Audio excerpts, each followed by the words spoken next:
time still manages to pass too quickly.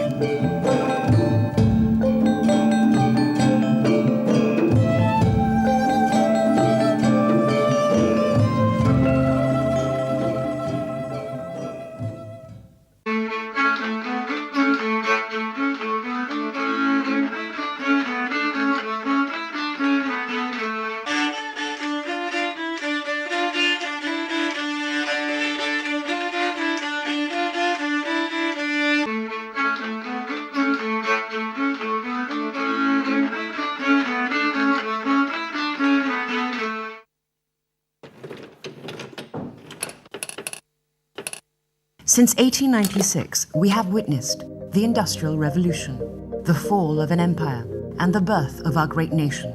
Though the faces behind the Malay Mail may have changed through the years, and even our size, we have always given you the news that has shaped your world. And from the time we started Walking Big for charity, we have always been the paper that cares. That's why we're giving you tomorrow's headlines today with our late edition.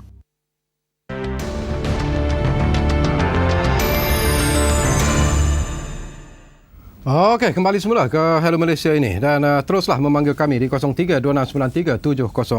Tapi sebelum Datuk Seri menjawab dua perkara yang dibangkitkan oleh Encik Abdullah Osman dari Seremban tadi, Datuk Seri, saya juga ingin mendapat pandangan Datuk Seri lah.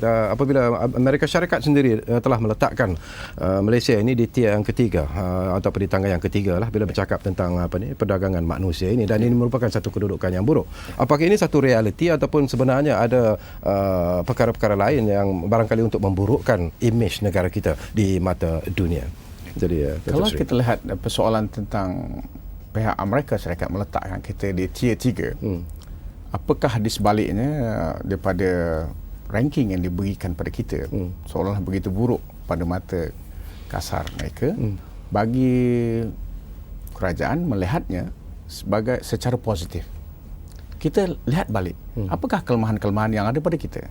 Mengapa mereka meletakkan kita di tier 3 ni? Dulu pernah diletaknya kita pada tier 3 pada tahun 2007. Setelah langkah-langkah kita tunjukkan kepada mereka apa yang langkah-langkah yang kita ambil, dia turunkan balik kepada tier 2 way back tahun 2008. Tapi awal tahun 2009 dia telah meletak balik kita pada tier 3. Jadi kita melihat semula apakah kelemahan-kelemahan yang ada pada kita. Mengapa mereka meletakkan kita sebenarnya rupa. Jadi sekarang kita telah mengisi apakah bukan kerana kehendak mereka, tapi apakah kelemahan. Macam kita kata ini bentuk jenayah baru yang kita kenal pasti. Kita latih pihak pendakwa kita, penguat kuasa, pendakwaan, kehakiman. Kita menggunakan kempen kesedaran kepada rakyat, menjelaskan kepada rakyat supaya bersama-sama dengan kita membasmi pemerdagangan orang. Tapi jadi, bila bercakap tentang ini, Datuk Seri, siapa dalang yang sebenarnya? Adakah orang tempatan, orang Malaysia sendiri, ataupun ianya memang merupakan satu international sedikit yang menguruskan perdagangan manusia ini, Datuk Seri? Kita dipahamkan oleh peringkat pertubuhan antarabangsa, IOM, UNCHR. Mereka melihat bahawa senario ini telah berlaku di peringkat antarabangsa. Dan kita tak dapat nafikan bahawa kita nampak seolah-olah ada hubungan dia orang luar dengan orang dalam. Jadi ini yang kita nak banteraskan. Hubungan antara pihak luar dan pihak dalam. Kalau kita lihat, bukan saja orang luar masuk ke dalam negara kita diperdagangkan, orang kita pun dibawa keluar diperdagangkan. Jadi akta ini meliputi rakyat kita yang dibawa keluar dan rakyat orang luar dibawa ke dalam. Jadi inilah langkah-langkah yang kita buat. Jadi kalau boleh saya jawab pada soalan yang telah dibangkit oleh Encik Abdullah Osman di Seremban, kenapa tidak ditembokkan sempadan kita? Terima kasih, begitu prihatin memberi pandangan. Kita lihat sempadan kita Malaysia ini dengan negara jiran, ada yang bersempadankan laut, ada bersempadankan sungai, ada bersempadankan bukit dan bukau gunung. Jadi di mana tempat yang kita dah melihat begitu sensitif, memang telah dipagar. Ada yang berbentuk tembok, ada yang berbentuk kawat duri sehingga menyangkau pada 20 kaki.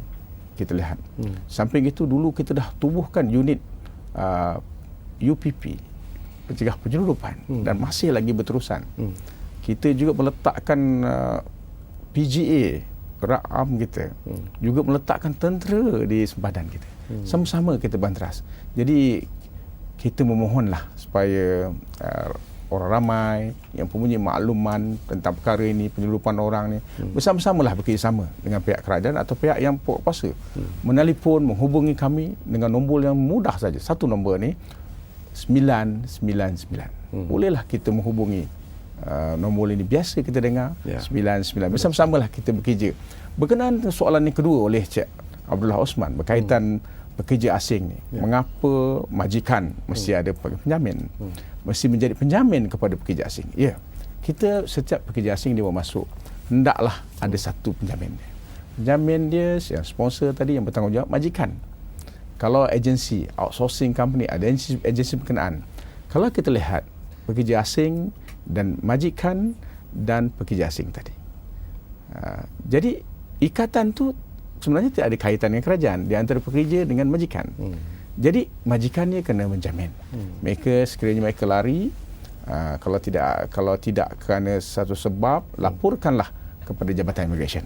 Walaupun dikenakan penalti, tapi sekiranya rayuan dibuat dengan ada bukti-bukti tertentu. Kita mesti ada penjamin pada seorang pekerja asing. Tapi ada kalanya pekerja asing yang lari, ada perkara yang tak dapat dikesan. Yang ini kita melihat balik semula sistem kemasukan. Sistem ini sedang dikaji sekarang. Macam mana kita nak menambah baik, macam mana kita nak mengesan pekerja-pekerja asing yang masuk di negara ini. Kalau kita lihat Malaysia ni tahun 2009 Cik Sekawi menerima kemasukan, kalau kita lihat pelancong saja 23,000. Berkenaan warga negara asing yang masuk ke Malaysia selain daripada pelancong bertambah lebih kurang daripada 27,000 dia sudah naik lebih kurang 3 juta lebih. Daripada 23 juta dia meningkat, ditambahkan pada pemegang pas-pas tadi, bukan pelancong, angkanya hampir 26 juta. Jadi bayangkan 26 juta warga asing yang masuk ke Malaysia tadi, selain daripada pelancong yang menyumbang begitu besar 23 juta, dan di samping dia memegang 14 jenis pas yang berbeza, termasuk diplomatnya, majikan yang berbentuk expatriate, pekerja mahir, pekerja separuh mahir, pembantu rumah, pelajar, mereka yang masuk secara visa, on arrival tadi. Kita lah banyak kategori-kategori yang ni ada. 14 kategori pas yang dipegang. Jadi begitu popular Malaysia. Kita tengok warga negara asing yang masuk ke Malaysia ni hampir menyamai dengan penduduk Malaysia. Inilah isu dia. Merupakan satu cabaran bagi kerajaan, termasuk agensi-agensi penguasa, terutamanya pihak immigration tadi. InsyaAllah dengan sistem yang kita sentiasa berusaha untuk menambah baik, kita akan dapat mengesan, insyaAllah. Okey, Aziz dari Kuala Lumpur ada di talian. Halo Aziz. Assalamualaikum. Waalaikumsalam Aziz. Ya, Datuk Seri, saya ada beberapa pandangan untuk berkongsi lah. Ya. Pertama sekali saya rasa elok pihak kerajaan sekarang, terutamanya Kementerian Dalam Negeri, cuba membuat penilaian semula tentang membenarkan syarikat-syarikat swasta ni membawa masuk pekerja outsourcing ni. Saya rasa dari segi pendapatan pun maknanya lebih baik pihak kerajaan, Jabatan Immigration dengan adanya wujudnya jabatan yang boleh menggantikan tugas-tugas yang dibuat oleh outsourcing. Saya rasa itu merupakan pendapatan yang agak lumayan dari segi income kepada negara. Yang keduanya, Datuk Seri, saya berpendapat bahawa untuk trafficking dengan perdagangan ni dia perbezaannya yang penting sekali adalah perdagangan ini lebih kepentingan kepada mendapatkan hasil daripada orang yang dibawa ataupun orang yang masuk itu, maknanya untuk tujuan pelacuran dan sebagainya. Tapi kalau trafficking tu saya rasa ini dia menjeluduk masuk tanpa dokumen.